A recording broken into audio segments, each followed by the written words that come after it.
Good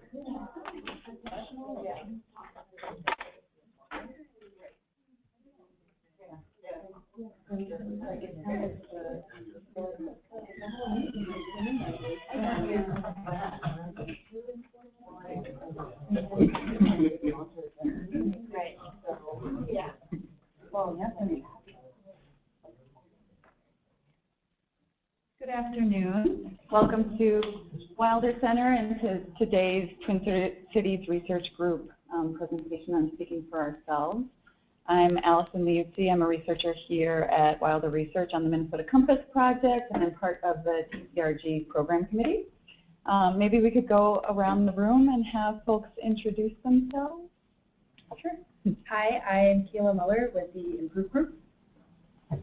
Sarah McGarrett, Improve Group. I'm Van Dakota County. Marty Scott, we brought a big contingent from Dakota County. Chris also. Sorry. Hi, Bruce Tom, I'm currently with Color. Sue Reardon, Dakota County. John Gustafson, DSL teacher. Sarah Afzar, Research Associate at the U. Dean Saunders, Dakota County. And Costello, Dakota County. Clark Douglas, Minnesota Campus. Kate Searle, Catholic Security. June Jordan, Catholic Security. Michael Zingman, independent researcher. Katie Randa, Catholic Security. Brett Hopper, Minnesota County Medical Center. Sarah Sheen, Marshall Moore, Ramsey County. Michael Martinez, Ramsey County. At Al Ramsey County. Carl Malkin, Minnesota Campus. Peter Matheson, Minnesota Compass Law Research. Jenny Franklin, Wilder. Teddy, Brandon County. I live in City Minneapolis. And I'll introduce Denise. You do a perfectly good job at introducing yourself. It's really my pleasure to introduce Denise Han Nguyen, a researcher here at Wilder Research. She's one of the leads on this project, Speaking for Ourselves, that many of us have been highly anticipating the results of this research. Denise has a really rich portfolio of work here at Wilder that focuses on collaborative, community-engaged, and culturally respectful evaluation and research. As I mentioned today, she's going to be presenting some select results from Speaking for Ourselves, a study that explores experiences and perceptions of immigrants, refugees, and adult U.S.-born children of immigrants and refugees about living and working in the Twin Cities area. And the purpose of the research is to improve services, direct resources to areas of unmet need, affect public policy, and help communities and community-based organizations advocate on their own behalf. So I'm so pleased that Denise is here to talk about this. So please welcome Denise.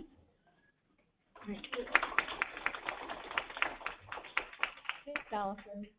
So, as she said, I'm here to talk to you guys about the Speaking for Ourselves study. It's a 3-year study that we've been doing with select immigrant and refugee communities in the Twin Cities. And we're getting a lot of questions and a lot of requests, and people are really, really wanting this information, and we're still working on it and making sure everything is right. You know, we're going back and talking to the community, vetting everything. It's a really iterative process before we publicly release everything online. So we're still in that process right now, but I'm going to present to you guys a preview of that information that we're currently working on. Usually I present this for about an hour or an hour and a half, so this is going to be super compressed. And it's probably in very high level, so there's going to be a lot of details or questions and nuances that we might not be able to get to, but I will do my best. And then hopefully we'll have about 15 to 20 minutes or so at the end for any questions that you might have. And I'll stick around for a little bit too in case you guys want to talk or like that. All right, so the goal for today, brief overview of the study methods, brief overview of the key findings by topic area, and then I'll also talk about what we're doing right now, like I said, with community input and action by providers, advocates, policymakers, community members, and so on. So what is Speaking for Ourselves, first of all? So it's a community-wide assessment. It focuses on the strengths, the service gaps, and the needs of our immigrant and refugee communities here in the Twin Cities. We actually originally started out with an ambitious 9 for some reason that I don't really completely understand now that I look back on it. But we narrowed it down to 5 for a variety of reasons that I'll go over in a little bit. And those communities ended up being Hmong, Ran, Latino, Liberian, and Somali. The topic areas up here are the areas of interest that we ended up focusing the instruments on. You can see that's immigrant experience in Twin Cities, which was kind of our bucket for a lot of open-ended questions and the process of when people arrived and how they resettled and their experience living here. Do you feel welcome? Why or why not? So things like that are a little more open-ended. We also talked to people about employment, housing, safety, transportation, personal money management, education, their health care. This includes access, mental health, social engagement, so civic participation, engagement with informal education institutions, and then we also have a report that will be coming out that we're calling Populations at a Glance, and that really just summarizes the actual census information that we have about all of these communities so that people have context about what our findings might mean. Because our study is not a statistically representative study, so we want to make sure that we have a lot of different types of information for people to be able to draw better conclusions. So the goals of the study itself is to use a process that reflects the community's perspective and their voice as well. It moves beyond why and what into the how piece of it. And hopefully uses some methods that are better than, say, a cold call on the phone where you don't even know if you're going to get the right person, much less get them to talk to you, right? So we did something a little bit different this time. And we wanted to also build stronger relationships with the communities that we work with in the area. So these are the criteria that we were using to ask ourselves, is this working? Is this successful? Are we doing what we're supposed to be doing?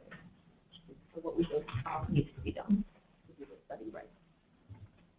And if we did it right, then moving forward, once the results come out, as I'm talking to you, as the results hopefully get input, are useful somehow, these are the ways in which we'll know that the study was what we consider successful. So it would result in better service delivery, increased trust and access by community. It would result in policy change that positively impacts the communities that were included. It would change perceptions of the community, debunking stereotypes that may be stereotypes in the mainstream about the communities, and the communities themselves, last but not least, have to value the research as well. So all of the following groups are who we consider our stakeholders, and they're critical for the success of our project. This is, of course, Wilder Research and Wilder Foundation. This study is a little unique for us because Wilder Foundation actually funded it, so we have a little bit more freedom to do some of the things that I talked about than we might be able to do if we were being hired by a client, like the county or another organization. We also have a community advisory board. We had held a kickoff a few years ago with the community, and people nominated folks from various communities who both worked in or worked with refugees and immigrants, as well as are from refugee and immigrant communities. So our advisory board gives us a lot of guidance along the way. We also have service providers, nonprofits. We have some folks that we're calling our Bio Question partners, and some of these people are our partners that we work with closely who were interested in doing better, moving the needle on their organization, just getting a little further along on how do we actually make this a better place to visit, like the Science Museum, for example. If there's no languages other than English, I can't understand the exhibit titles, right? And so how is this? So they were interested in the various nuances like that, beyond that really, to do their work better. We also include funders, policymakers, the media, and of course, community. So I'm going to talk a little bit about what we did. First, who's eligible for this study? These are the criteria that we used for folks to be eligible to be included in the study at all. So you have to be part of the cultural community included in the study. You have to be born outside the U.S. or have at least one parent who's born outside of the U.S. So technically, for example, when we started out with 9, Vietnamese was one of the communities included, and I'm of Vietnamese heritage.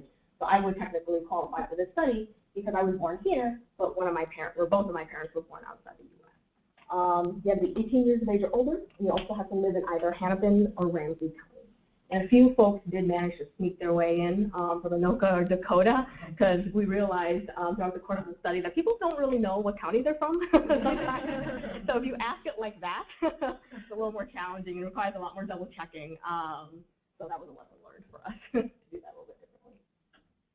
All right, so how do we find people? We use something called respondent-driven sampling, and I'm going to give a really high overview, high-level overview of that instead of getting into the nitty-gritty because we don't have time. It's both a sampling method as well as an analysis method. We were not able to get a large enough sample to be able to use the analysis method, but we did use the sampling method to get people. And that's how we found eligible people to complete the interview. And what does that actually mean, right? That means we went out into neighborhoods. We chose specific census tracts that we knew would have either high or medium density groupings of these communities. And then we did canvassing and door knocking to gather who we called our seed populations, which were the first 5 or 10 respondents from each community. The seeds vary by census tract, like I said. So like, for example, the Hmong community, we would have census tracts in the city, you know, where we know there's a lot of folks in the Fawntown area, but we would also go to Brooklyn Park and the burbs that would have higher populations as well. We would vary by gender, above and under 40, or that's not gender, that's age, let's jump ahead, sorry. Age above and under 40 and gender as well. So here's a table of the census tracts that were included for each community. We actually launched this study during the, what's it called, the polar vortex, if you guys remember that. So we sent our poor interviewers out there in the dead of winter during that season to do this. So they really worked really hard for us, and we're very grateful for that, because there's no way this would have happened if we didn't find our seeds. So as you can see, Atomic Dale, Hawthorne Jordan, Brooklyn Park, St. Paul, from the Hmong community, and I'll show you some maps that will kind of depict this a little better. This is an example of the kind of more plain map that we actually used, that our interviewers actually used to do their actual canvassing. They would mark it up as we went along, and we have an entire protocol about which, you know, northwest area, which corner to go to, and all those details that I won't bore you with right now. But after we found our seeds, they were invited to refer up to 3 people from their cultural community, and it would build out from there. Their referrals had to fulfill the same criteria as everybody, but they also could not be a family member, and they could not live at the respondent's address either. Each referral who actually was willing to complete the interview was invited to refer up to 3 more people from their community, and it would just keep building and building and building. And that's how we would find our sample population. Here's an image that kind of depicts what I'm talking about. These are this is how it played out in the Liberian community, for example. So this is seed1, this is seed2, this is seed3, and you can see that it was very different for each seed, right? So, for example, seed1, you know, a couple people said they would do it, but for seed2, only 1 person said that. And then the waves would just build out differently depending on how many people were willing to do it. And you'll see that seed3, the person that we found in the Liberian community was willing to complete it, but they said they had no one to refer, or their referrals were not willing to complete this. So this image really depicts how the referrals created chains and waves. And according to the RDS method, we would have to get at least 8 waves per community to be approaching statistical representativeness. We assigned them confidential ID numbers. We tracked it in detailed spreadsheets that aren't as pretty as this, so I like talking about this. Here is a table about who our respondents actually were. Breakdown of first gen, second gen, female, and male. You'll see that depending on the community, it's really, there's some lopsidedness. So you'll see that this method really seems to work out better or less well in some communities than others, depending on some of these nuances here. Here's a, I'm going to show you guys 2 images. So this first map is something that Jane Tigan, when she was here at Wilder, put together for us about where the Latino population actually is in the Twin Cities, according to the EPS data that she had for us. And then I'm going to show you who actually responded and where their concentration is, because it actually lined up pretty well for us. So this is where the Latino population is living in the Twin Cities, and here's where our study respondents are. You'll see the darker means more folks, lighter means fewer folks. You'll see it actually kind of lined up fairly well. Hmong population, actual, study, concentration in St. Paul, Brooklyn Park, kind of what we expected. So Liberian actual, Liberian study, a lot of concentration in Brooklyn Park again. Burmese Karen, the best data that we could get here was Burmese level. That's from the census, and our study respondents pretty highly concentrated in North Bend. Molly, actual, study respondents. All right, so based on that very quick overview of our study methods, the strengths of this study is that it really did extend our reach. There's no other way that we could have done the type of survey that we did with these communities without doing it in this method, in this way, and start approaching a statistically representative sample. We feel like this is also more culturally responsive than cold calling people. You know, it's kind of in that middle ground where it's not exactly qualitative interview style. You know, getting like to know the community really well and doing that kind of research. But it's still more culturally responsive than a survey where you're trying to cold call people who are probably not going to talk to you, especially if you can't speak their language. So it falls somewhere in the middle of the range of a pure convenience sample, which may be seen as biased or invalid by a lot of high-level decision makers, and scientific random sampling, which is not seen as appropriate in a lot of communities. The limitations are, of course, again, it's not statistically representative of the population. It's also extremely expensive and really labor-intensive to do all the tracking pieces and to also, do all the interviews in the languages of each individual community. And we had to let some of our chains drop. There were actually more people who were interested in doing the study, but we ran out of money. And we couldn't complete all of the interviews that we could have. Otherwise, we do think that we would have been able to reach a larger population as well. 4 communities of the original 9 were dropped, mainly due to our staffing limitations, the budget issues. We couldn't hire and retain folks. The criteria that we have here for our interviewers is that you have to read, write, and speak. And when we get to a lot of our Southeast Asian communities who've been here for over 40 years now, it's a really, really high ask, especially for working a part-time job, doing this type of work. Like, there's just a lot of criteria to be able to fulfill. All right. That being said, you guys still with me? All right, cool. This is now a brief summary of the findings.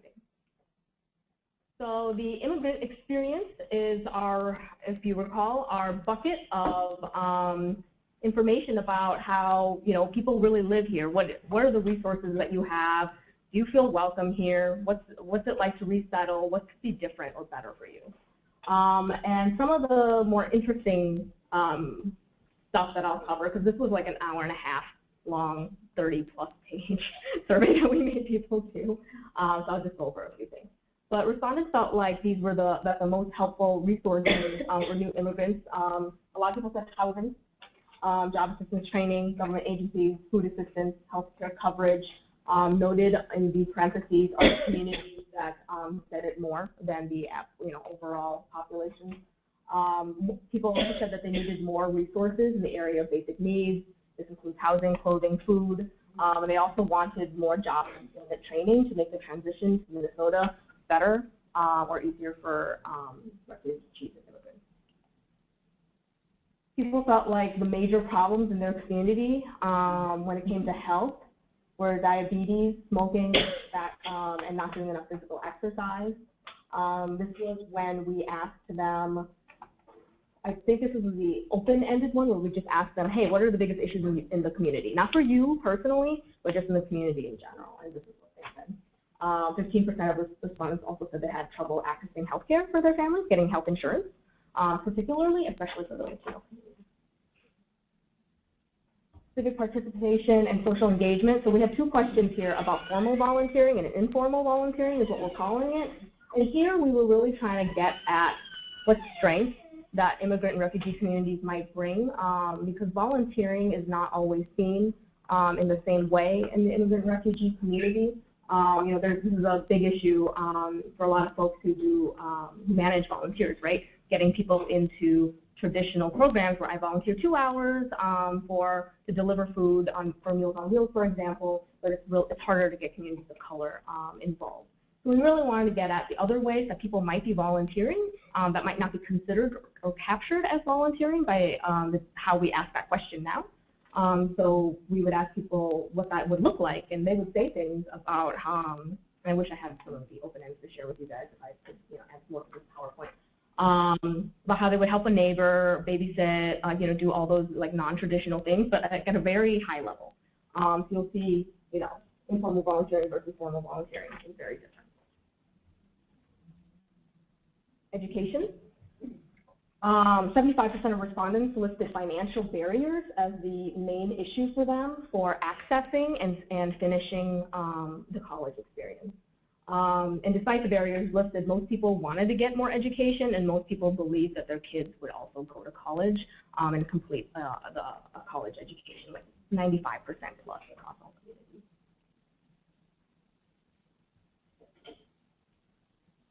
Transportation, housing, and safety. When we asked people about this, about 12% said they have significant problems, and about 27% said they have occasional problems. 1/3 of our participants also reported that they had issues paying for housing as well. We also asked people if profiling or discrimination from law enforcement is a problem from their community, and this was pre-Ferguson, so we don't know what that would look like if we did it again now, but this is how folks responded to our survey. You'll see that there's a really big difference depending on which community was answering which question. Or which community was answering this question. Employment, about 41% of our respondents reported being employed, or unemployed, excuse me. The main reasons they listed are to the left here. And some of those would be being a stay-at-home parent, being just other reasons was a huge one that was difficult to categorize in code. Actually, people would give pretty vague answers. And our interviewers didn't probe more. I think some of the issues there were that it was a really sensitive question, and our interviewers had a hard time probing on that one. Disabled and unable to work, not being able to find a job. Additional challenges when we ask people in an open-ended way, because the last one was closed-ended. Language barriers, education, their immigration status, and that was most frequent for the Latino community again. Transportation challenges and discrimination were also mentioned by a small number of participants. Financial concerns that people noted as a serious problem. The top 3 included the ability to get credit, and then everything else was a little, you'll see that a few people mentioned it here, people mentioned it there, but there weren't as many themes as there were for the ability to get credit. And both communities, that ability to open a checking or savings account was a problem for our Karen community more. That may have something to do with the new arrival status that they may have compared to other communities that have been here longer, for example. And that's a very quick, high overview of that. So I just want to tell you a little bit about our plans for dissemination. We're still working on it. We're still trying to refine all of this stuff, which is why the information that I showed you looks still pretty new and kind of a little rough because we're still working on these summary reports. We're still talking to the communities. We're still going back and forth and making sure that the information is reported in a responsible way and that people don't just use this information on its own. We really, really want to stress that this information needs to be used to support conversations. It needs to be used to support working with the community organizations that are really on the ground already, instead of just taking this report, looking at the percentage and being like, okay, I'm going to make this policy now, because that doesn't make sense. Right? That doesn't make sense for any community, especially for our immigrant and refugee communities. So in March of earlier this year, we were distributing data tables to our advisory board and our bio-question partners for the really preliminary information. And we went through the process I just explained with them. Just went back and forth, talked to them a lot about the information, give them a chance to weigh in, is this an okay way to display this information? Do you think that we should put all of this information online? Yes or no? What are the potential drawbacks? What are the potential benefits? April through July, we distributed summaries, and we've gotten a lot of edits and feedback from folks that we're kind of just going through right now and editing our reports. We attended a lot of small meetings with cultural communities and communities who were interested in our information. People from healthcare have really, really jumped on to a lot of this information and are interested. So like Hennepin County Public Health, but also St. Paul Public Schools, the CREN Parent Advisory Council. We've talked to various folks. I forgot the name of the council, but we have a department here called Southeast Asian Services that does a lot of mental health work, and they host a large convening of cultural mental health providers, so we've been talking to them as well. And then now we hosted a community celebration last month. We had a picnic in our backyard. We invited our participants. We invited our stakeholders who've been with us along the way, and we're still working on getting that public release out the door to share with you all. And then we're hoping the next step after that would, depending on funding or dependent on interest from the community, is to really work with people who care about this topic on the actual action steps that might be able to result because of this information, because we just don't want it to just sit there and not be used, but we also don't want it to be used in a way that isn't appropriate. So I think that is everything I have for you, and sorry to talk at you so fast. I want to make sure that you guys have time to ask questions or so that we can talk about anything you want to talk about. Yeah, that's what's speaking for ourselves study and where we're at right now. Any questions? Hey, a hand raised, I think? Yeah. You know, right now, no. I think right now we're really just like, we need to get this done, you know, get these summaries out. I think that my fellow researchers who've also been working really hard on this project would be interested if there was interest from other partners to figure out how to make it happen. I know to tie in the process, is there interest in reporting out by age and gender? Is that what the information concerns like? Right. So we have this data book that we plan on publishing on the website very soon, and it does go through generational status, age, gender, cultural community, and tries to slice it as much as possible, with it still, you know, making sense and being reportable and not actually violating any, you know, outing anyone, making it identifiable. But we will have the actual data book up too, yeah, along with our summary report. That the unemployment numbers are sort of shocking. Yeah. And I'm just wondering if people who are unemployed, potentially long-term unemployed, are more predisposed to take an hour and a half to. I think so. Yeah, I think it definitely had to do with our methodology, because it was $20 to complete the survey, and then $5 for every referral that successfully completed it. So you could make up to $35 doing this, which, you know, I mean, it's reasonable. So I think that has something to do with it. We had some conversation about like where we should set that, because if it was just $10 for like an hour and a half survey plus 3 referrals, you know, it didn't seem like that was enough. And we do also want to make sure we're being respectful of people's time and, you know, helping us out. So 20 was what we arrived at after a lot of conversation. Yeah, I mean, I was just wondering if that would skew it to be more likely to look like higher unemployment. Right, right. So yeah, that's why we do stress that there's some nuances here that we can't just take at face value and be like, oh my God, all these, you know, all these communities are unemployed, because that's not true. So there are some limitations like that. Absolutely. So, building on that, I think the real tricky thing about disseminating this will be to not have it go out to students and say 40% of the XYZ community are unemployed. That is not what you get. Right. You know, that census data. This is different.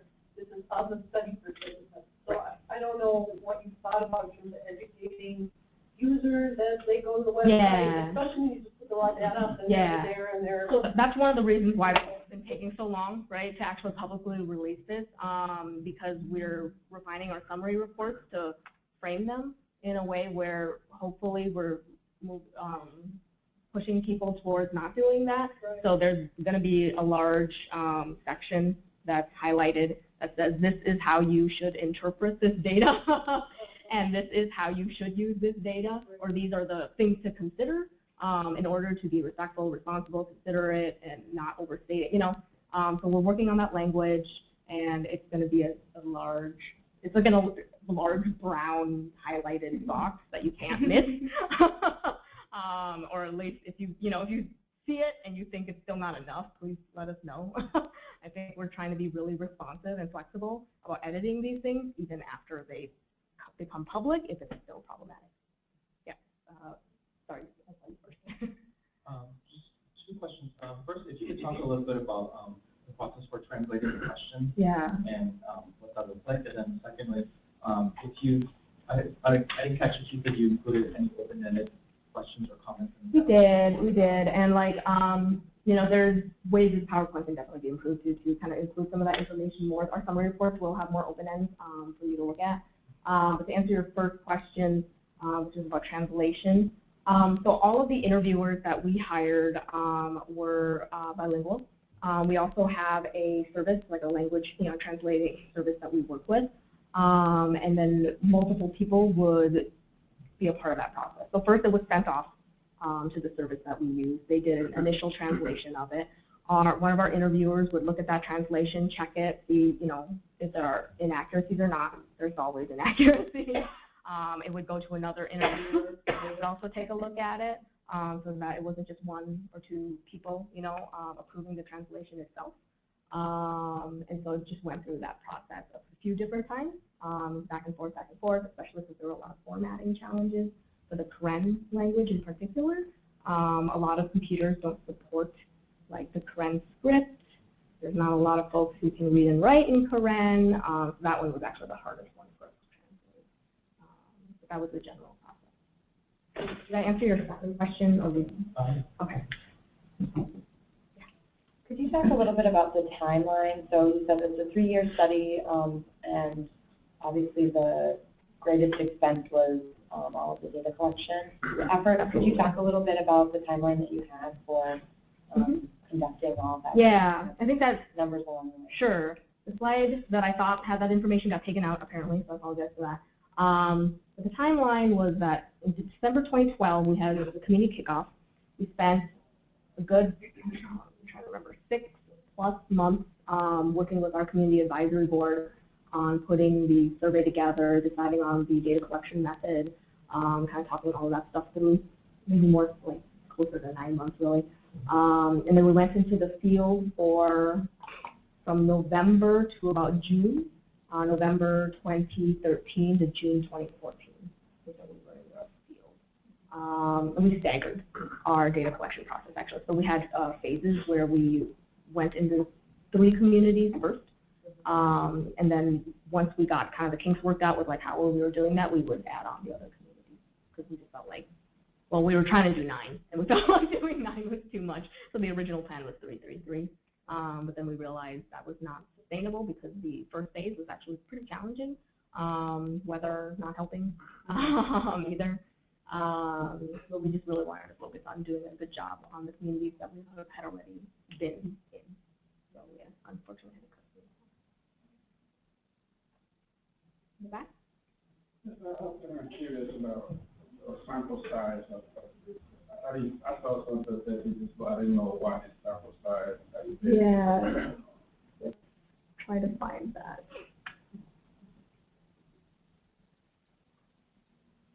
No, there's definitely a slide somewhere.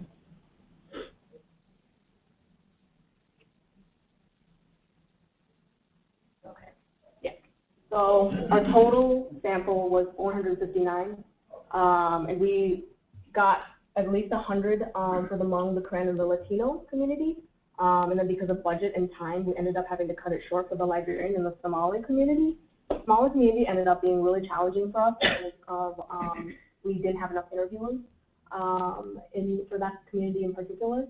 Or of those interviewers were also tied up doing other projects related to the Somali community, so they weren't able to offer as much time on this one. And then the Liberian community, we just also had to cut it off because of budget and time. And I was really just sad about that actually because that was going really, really, really well, really quickly. We probably got 60 people to complete our study in less than a month, whereas this was a 6 or 7 month process, and the Liberian community was going the quickest. So it was unfortunate that we didn't cut it off. You might have already answered this, but how did you narrow it down to these 5? So it ended up being kind of arbitrary, to be quite honest. I mean, some of it was we wanted to focus on communities that Wilder Foundation serves because they're the funder. So the Hmong community, the Karen community, although the Karen community is smaller, our Southeast Asian Mental Health Services really serves the Karen community very highly.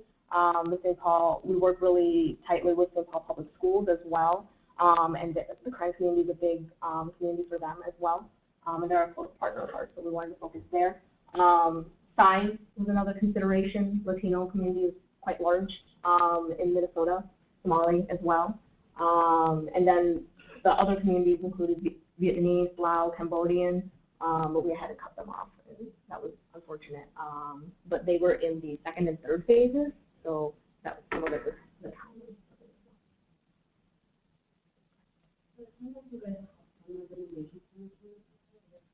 I think, yeah, we're trying to figure out how to frame it. I think we're calling them ideas to consider now.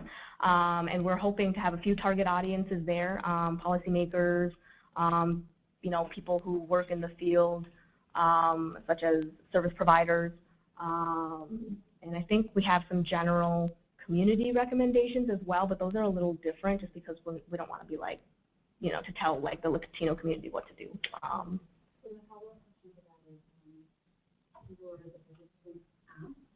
Yep. Yes. We had open ends for each topic area, and then a general one at the end. A few general questions at the end that were more guided about recommendations.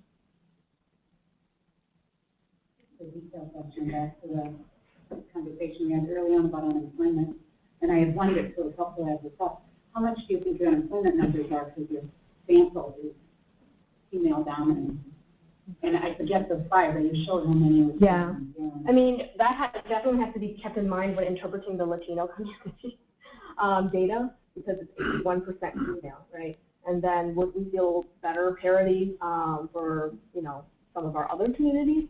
I guess I don't know the answer to that question. I don't know if I know enough about unemployment in the Latino community to answer that question, but it's a good one. Yeah.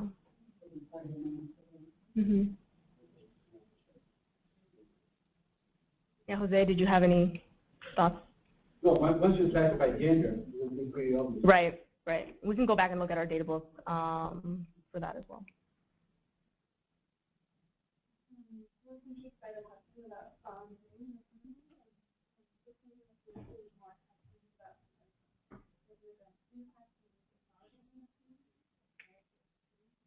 Can you clarify what you mean by that question? The parents didn't go into houses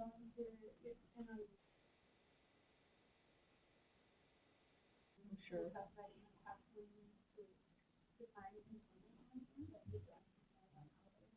Yeah, we asked them what their volunteering activities look like. So, you know, answers would range from volunteering at my church, you know, babysitting for my neighbor, mowing the lawn for whoever, picking so-and-so up so they could get to this, their social service, whatever social service provider they need to get to. Very relationship-oriented, I think, or most of them. I know you guys are talking about the linking process here, but will there be plans to do another one of these types of studies and to include others? We work in the corrections department in Ramsey County, and so I know that some of the populations that we identify could also be a part of the corrections. Sure. And so I think that we can see the consideration for the next study because there are areas we need specifically for these communities. That's a good comment. Thank you for sharing that. I don't know if they plan to do another one. It's possible. This was based on a study that was done in 2001, which I wasn't a part of because I was still in high school, I think. And then there was a lot of community interest about that study. It's one of our most popular studies that's downloaded off our website and that people ask and call us about and call our library about. So that's part of the reason why Wilder Foundation was interested in doing a repeat a decade later. So if there's interest in doing it sooner than a decade later, definitely, you know, speak up. And we can talk more later too about how that can happen. I think there's interest. I'm interested in the housing aspect, and obviously the data is housing issue. And I'm wondering when you, a couple things. One, did any of your snowballing take you into places like shelters? Was everybody housed? Yeah, so we generally did door knocking, canvassing door to door. We didn't focus on the homeless population for this community. And I think, I mean, some of that is because of the prior knowledge that we have about how houselessness or homeless consider houselessness, homelessness, it looks different in a lot of these communities, right? A lot of folks are doubled up. And I think when we look at the housing summary report, you'll see like larger, family sizes, and you'll see less affordability as a huge issue, which was one of the things that did rise to the top for them. So you can track the number of people in the household. Yep. We asked people how many people were in their household, what ages they were, and how they were related to. So we do have information on, is it your kid, is it your aunt, cousin, friend, like who, how is this person? So you can track who's doubled up. It's hard to say because we didn't ask people how large their house was or if it was, intentional that they wanted to live in a multi-general home, since that is also common in immigrant and refugee communities. It is a little hard to say. And I think that when you ask that question to immigrant and refugee communities, there's a lot of challenges to getting an answer that I think from the service provider point of view that might be helpful. For example, one of my uncles is living with my father, my parents right now, and it's because he lost his job, all of these things. And I think according to some definitions, he would be considered houseless, right? But according to my parents and them, he's just living with them for a while while he figures it out. They would never consider him homeless or houseless. I would suggest, though, that our data shows that some of these communities are showing up in increasing numbers in the shelters, and that it's housing is an interest around the communities, taking a look in the shelters to find out how even literal homelessness is differentially experienced by members of the community is valuable. Yeah, I agree with you. I think sometimes when we're trying to figure out how to look at this and not overcomplicate how we report it too much across topics too, so like housing and finance doesn't go together. And when we look at our finance information, when people have trouble getting credit, when people are not able to access the funding to buy a house, or there's more folks with mortgages, that are not appropriate. I think those are our challenges right now, and how do we report it better? We have so much information. Yeah, it's very impressive work. Any other questions? Did you ask questions on mental health or well-being? We did, and I did gloss over that a little bit. That's been the primary interest from a lot of our healthcare folks, because our mental health information was actually really, really interesting. So when we would ask in a closed-ended way whether people were experiencing, mental health stuff, and the questions that we actually chose were some of the screener questions that we used in our Southeast Asian mental health services to screen for depression. So when they answered that set of questions, it was very clear that there were issues. But if you just ask people how they, about their well-being in general, like we do on, like the SHIP survey is, I think, the health question that we ask about their well-being. It was the same question. When you ask that, people will say fair, or people will say good. The Somali community would say very good. I think like 95% of our respondents in the Somali community would say very good. But then when you look at the screeners, it shows a different story. That's especially true for our Southeast Asian community as well. Completely different story when you look at how, they'll say fair, but what does that mean? A lot of, we know from literature that a lot of respondents with Asian heritage will respond more neutral, and a lot of respondents with heritage from our African American communities are more likely to respond in the extreme categories. So that's also some of the nuances with interpreting it. But it is actually really, really interesting data. Yep. I will try to find it. It sounds like there's a list of information here. So was that, Did I pass it? yes, you did. Oh, health? So was this a list that you guys came up with and then just asked the participants about, is that issues within their own families that they see, or within the community? So this was open-ended and then later coded, right? So we, they just gave us like an open-ended answer, however much or how little they wanted to say, and then we would go back and look at the themes for the open ends and try to code them in the buckets. And this was what they felt were major problems in their community rather than for them personally. Yeah, and we were talking at one of the other presentations that we did recently about how much of this has to do with how well public health messages have reached these communities or not. Diabetes has been a huge push. So, you know, a lot of public health professionals were saying we feel like this might be part of it. I don't know if other folks have other thoughts. And will this data here be provided by community? Yeah.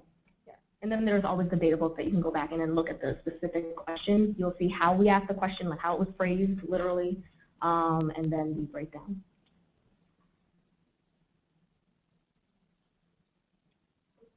Having access to healthcare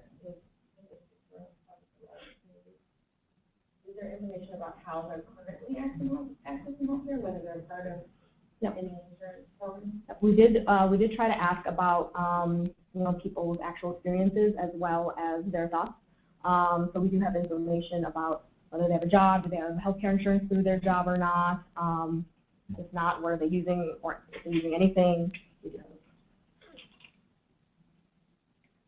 In the questions where you asked about biggest issues or like needs facing the community, did anything come up about access to healthy foods or fruits and vegetables? I mean, there's, sorry. Oh. I was going to point to that one. Thank you. Some. Yeah, and it's interesting because, like, you know, some of these issues are obviously very interconnected. Yeah. It depends on how people talk about it.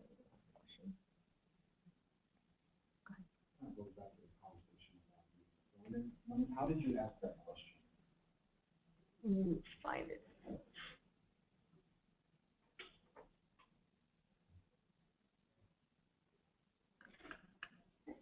I'm trying to remember. Yeah. I'll be honest with you, I don't remember the specific phrasing off the top of my head, but I can find it for you. Just to go back to the suggestion about the reporting, so there was a question earlier about, you know, how do you talk about unemployment in the community? It really can go back to how you ask the question, because unemployment is a very, very specific thing. That if you are out of work, desire to work, and are actively looking for work, if you meet all of those criteria, you're unemployed. Sure. If you don't meet all of those criteria, you might have to use some different language to describe what situation. That's a really good point, because, you know, if you look at this, there's a lot of that, right? And would that be considered unemployment or not? Yeah, so look at things that stack it up against the official unemployment rate. Right. I mean, I guarantee you that's what people do. Right. Nope, all very important things to make sure our summary report. Yeah. Really tricky.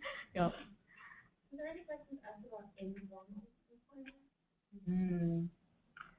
I think we talked about it with our advisory board, and I think we decided not to ask that question because it's a very sensitive question, particularly for our immigrant refugee community. Yeah. We did ask people about remittances, which is really interesting to me. Sending money home, who you send it to, how often, when, how much. It's hard to say how honestly people answered that question, and people always have the right to refuse, you know, questions like that. We emphasize that a lot. But I think that data is really important.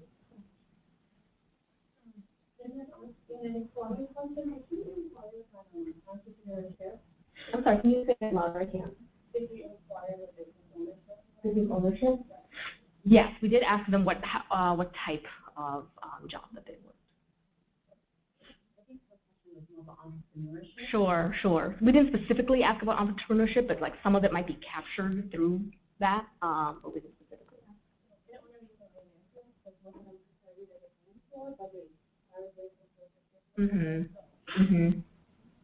Yeah, I think currently right now when we're doing our summary reports, we're trying to link other studies and other information, particularly locally, to kind of give some of that context that might be missing from our study, so that people, you know, will be interpreting, not just using our study to interpret information about these communities, but the variety of studies that have been done locally and the variety of perspectives or voices that are out there.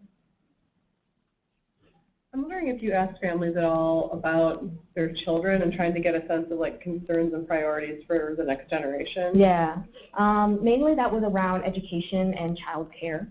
Those are the two main areas where we asked people questions. What kind of things did you ask? K-12 experience, ELL experience if their kids were ELL, child care preferences. I want to say those are the main buckets. Experiences, like satisfaction with their schools.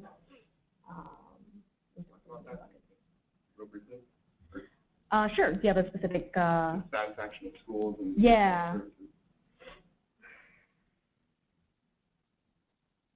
I'm trying to remember the actual data points off the top of my head, and it's a little challenging just because there's 5 different communities, and each community responded very differently depending on what the specific topic area was. I mean, I think the thing that stood out for me the most in the education piece was the college access stuff.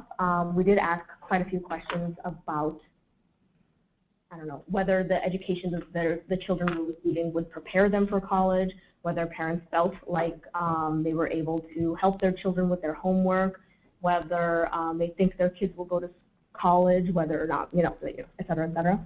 And I think some of the main issues that came out of that is that people want it, but there's a lot of issues with navigating the system, especially if you're a first-generation college student.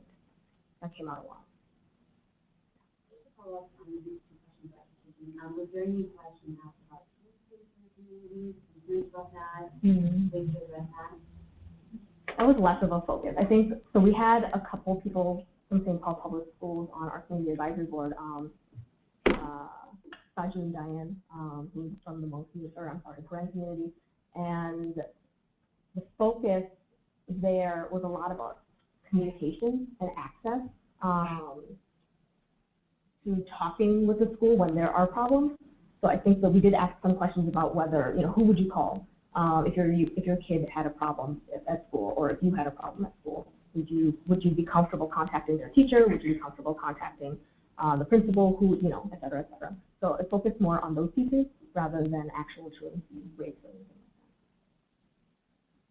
that. Did you, by chance, ask a question about the education of the respondents, especially because I think it said 15% was second generation, so whether they had graduated. Yes, we do ask for their general demographics and education income as well. Was a lot of the data collected about the access to healthcare before the Ninja system was open prior to 2014? I guess that would mean yes. November 2013 through June 2014 was our time.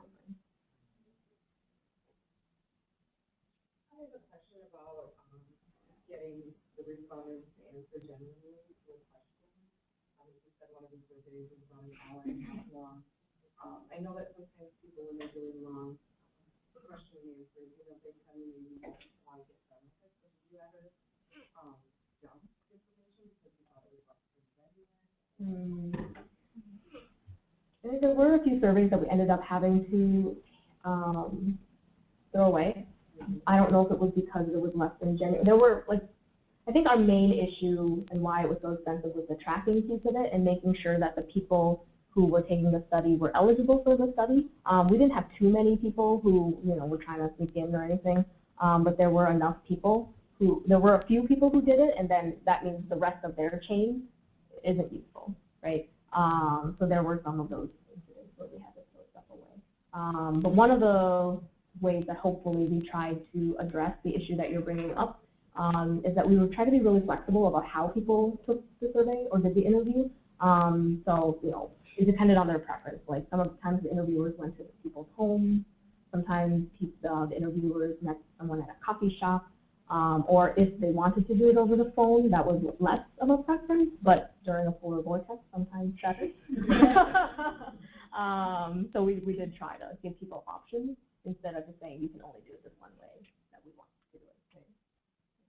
Did you have? I wanted to ask if you had any questions about access and service options for broadband and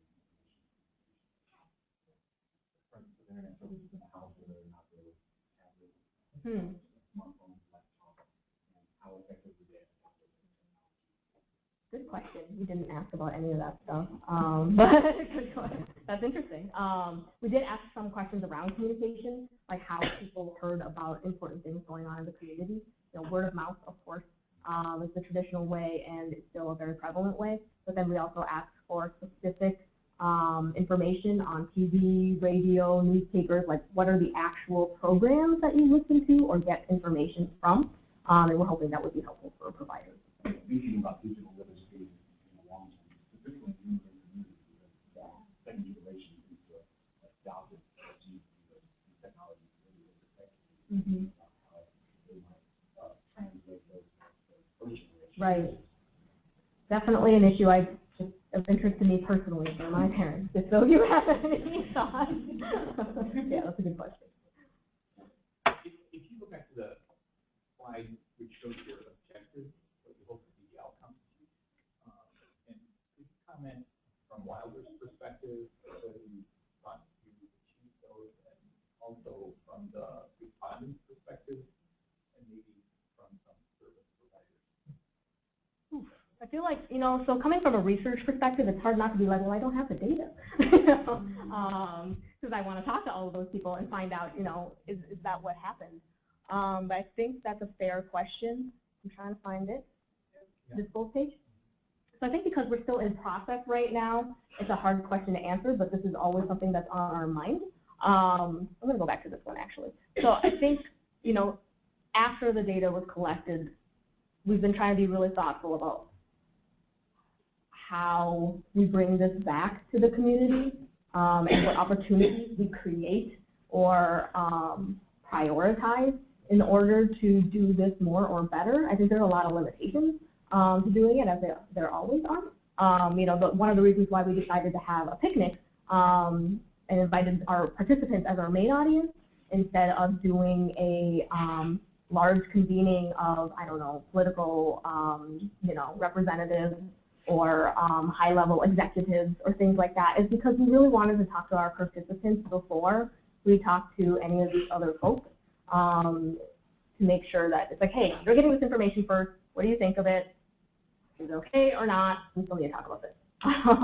So I think some of that, reflecting the community's voice and perspective, like just using that iterative process and going back and forth, is slow, and I think sometimes frustrating, especially when you just want to get the data out of the door so people can use it. But it's really necessary because it's really hard to do good community work quickly because there's just a lot of people who have to weigh in, especially if it's their information, right? Like if you were to take this survey, I would want to go back to you and talk about what's the most helpful way for us to be supporting the community instead of just kind of,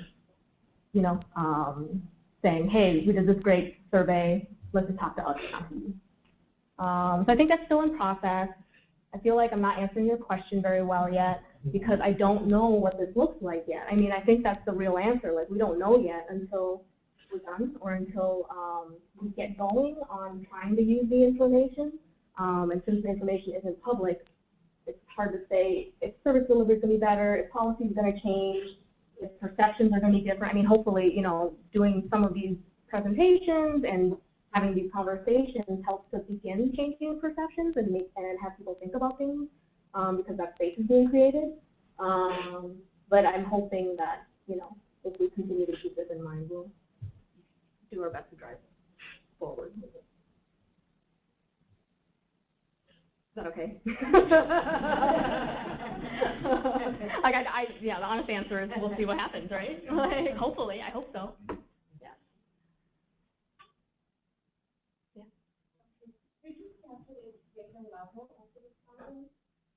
A different level? Did you capture the education level? Yes, we did. Yep. So we asked them basic demographic questions, education, income, country of origin, or states, or what, depending on generation, gender, yeah, just the basic demographic questions. Transportation, you mentioned this a couple of times. Is there additional details or the challenges? Sure. I think my perception of that from the data that I've looked at is that was dependent on length of arrival in the U.S. and age of the participants. For example, a lot of the Vietnamese folks that we talked to, so we cut the Vietnamese community out pretty early, but I think we were able to gather about 12 or 14 responses or something. And our interviewers first went to, I believe, a assisted living area. So we had a lot of folks who were in their 80s responding to the survey, right? So their transportation challenges are going to look very different from the transportation challenges of other generations. But that was my perception. You have a screen that showed the list of the communities and what they felt their needs were, or the biggest gaps were. And were any questions asked about how they felt those gaps could be filled? And one of them said that the communities would like to know more about government agencies. Do they follow up on that and say how they'd like that information to be conveyed? This one? Yep. I think that wasn't asked directly, so people weren't asked, what resources do you need? I need basic needs. I need food or housing and clothing services. And then there wasn't a sub-question that was like, how would you like that delivered? But I think our intent was that the communication section of our survey, where we asked people what were the main ways that they heard about what was going on in their community, that those two pieces could be linked together for service providers to figure out, you know, what's the best way to disseminate this. Because it has to be multi-pronged, I think. Does that answer your question? It does. Okay. So I think we're out of time. We're out of time. Yeah, I'm going to stop the questioning there and thank Denise for being here and presenting.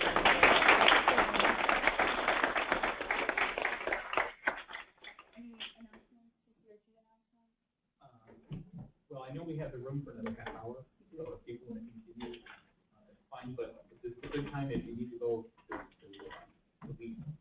Otherwise, I think people will be around a little bit.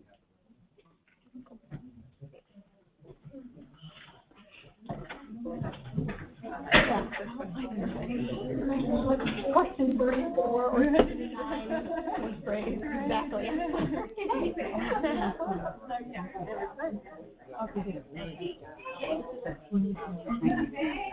So when you looked at where you're reaching, quick summit question. Is it okay if I let the